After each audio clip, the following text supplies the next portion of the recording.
Madhupriya parents ఇక ఏం చేయలేక తమ కూతురు బావుంటే చాలని కొంతకాలం తర్వాత వాళ్ళ పెళ్లిని యాక్సెప్ట్ చేశారు. ఆ తర్వాత 2017లో వచ్చిన డైరెక్టర్ శేఖర్ కమ్ల గారి 'ఫిదా' అనే సినిమాలో తనకి పాట పాడే అవకాశం వచ్చింది. ఆ సినిమాలో 'వచ్చిండే పిల్ల మెల్లగా వచ్చిండే' అని తాను పాడిన మొదటి పాటతోనే సినిమా ఇండస్ట్రీలో మంచి గుర్తింపు సంపాదించింది. ఆ వెంటనే జూనియర్ ఎన్టీఆర్ హోస్ట్ చేస్తున్న 'బిగ్ బాస్' సీజన్ 1లో అవకాశం వచ్చింది.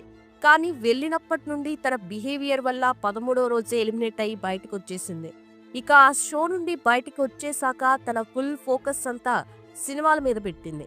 ఆ వెంటనే మహేష్ బాబు నటించిన 'సరిలేరు నీకెవర్'లో, రవితేజ నటించిన 'టచ్ చేసి చూడు'లో, నాగార్జున నటించిన 'బంగారాజు' వంటి పెద్ద సినిమాల్లో పాటలు పాడే అవకాశం దక్కించుకుంది.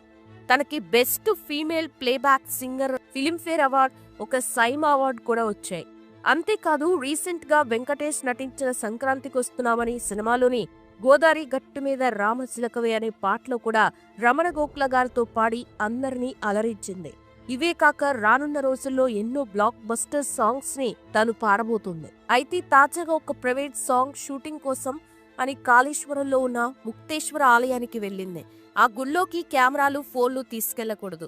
కానీ మధుప్రియ వాళ్ళ టీం మాత్రం గుళ్ళోకి ఎవరికీ తెలియకుండా కెమెరాలు తీసుకెళ్లి భక్తులు రాకుండా గుడి తలుపులు మూసేసి